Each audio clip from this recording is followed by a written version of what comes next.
Chapter 16. Some Cautions and Concluding Observations. Many people will scoff at the idea that there is an exact science of getting rich. Holding the impression that the supply of wealth is limited, they will insist that social and governmental constitutions must be changed before even any considerable number of people can acquire a competence. But this is not true. It is true that existing governments keep the masses in poverty, but this is because the masses do not think and act in a certain way. If the masses begin to move forward as suggested in this book, neither governments nor industrial systems can check them. All systems must be modified to accommodate the forward movement. If the people have the advancing mind, have the faith that they can become rich, and move forward with the fixed purpose to become rich, nothing can possibly keep them in poverty. Individuals may enter upon the certain way at any time, and under any government, and make themselves rich, and when any considerable number of individuals do so under any government, they will cause the system to be so modified as to open the way for others. The more men who get rich on the competitive plane, the worse for others, and more who get rich in the creative plane, the better for others. The economic salvation of the masses can only be accomplished by getting a large number of people to practice the scientific method set down in this book, and become rich. These will show others the way, and inspire them with a desire for real life, with the faith that can be attained, and with the purpose to attain it.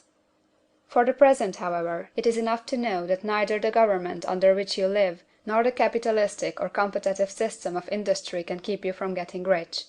When you enter upon the creative plane of thought, you will rise above all these things, and become a citizen of another kingdom. But remember that your thought must be held upon the creative plane. You are never for an instant to be betrayed into regarding the supply as limited, or into acting on the moral level of competition. Whenever you do fall into old ways of thought, correct yourself instantly. For when you are in the competitive mind, you have lost the cooperation of the mind of the whole.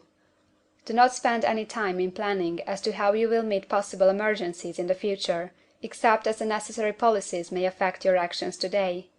You are concerned with doing today's work in a perfectly successful manner, and not with emergencies which may arise tomorrow. You can attend to them as they come.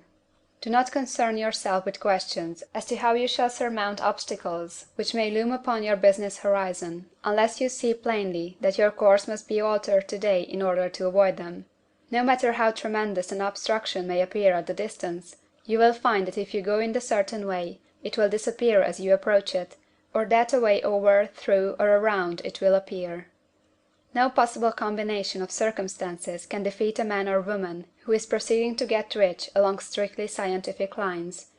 No man or woman who obeys the law can fail to get rich, any more than one can multiply 2 by 2 and fail to get 4. Give no anxious thought to possible disasters, obstacles, panics, or unfavorable combinations of circumstances. It is time enough to meet such things as they present themselves before you in the immediate present, and you will find that every difficulty carries with it the wherewithal for its overcoming. Guard your speech. Never speak of yourself, your affairs, or of anything else in a discouraged or discouraging way. Never admit the possibility of failure, or speak in a way that infers failure as a possibility. Never speak of the times as being hard, or of business conditions as being doubtful. Times may be hard and business doubtful for those who are on the competitive plane, but they can never be so for you. You can create what you want, and you are above fear. When others are having hard times and poor business, you will find your greatest opportunities. Train yourself to think of and to look upon the world as something which is becoming, which is growing, and to regard something evil as being only that which is undeveloped. Always speak in terms of advancement. To do otherwise is to deny your faith, and to deny your faith is to lose it. Never allow yourself to feel disappointed. You may expect to have a certain thing at a certain time, and not get it at that time, and this will appear to you like failure. But if you hold to your faith, you will find that the failure is only apparent. Go on in the certain way, and if you do not receive that thing, you will receive something so much better that you will see that the seeming failure was really a great success. A student in this science had set his mind on making a certain business combination which seemed to him at the time to be very desirable, and he worked for some weeks to bring it about. When the crucial time came, The thing failed in a perfectly inexplicable way. It was as if some unseen influence had been working secretly against him. He was not disappointed; on the contrary, he thanked God that his desire had been overruled, and went steadily on with a grateful mind.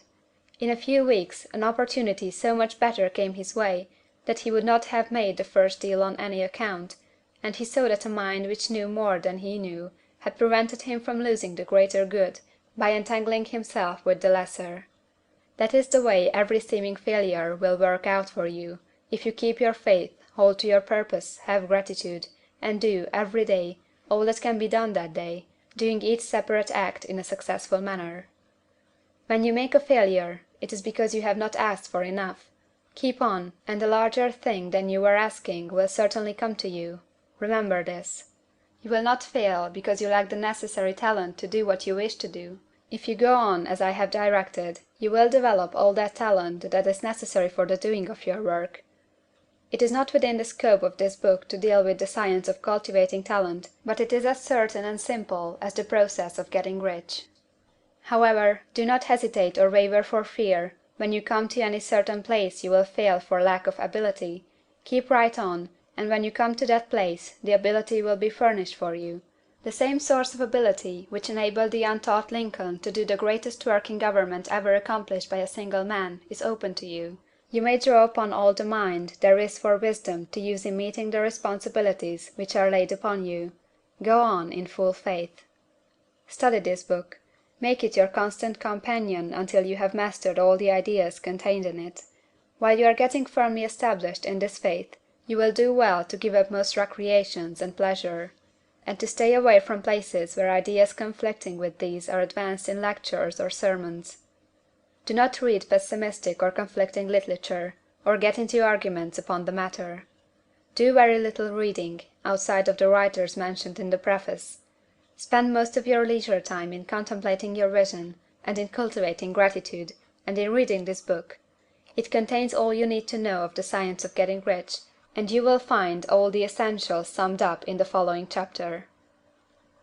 End of chapter 16.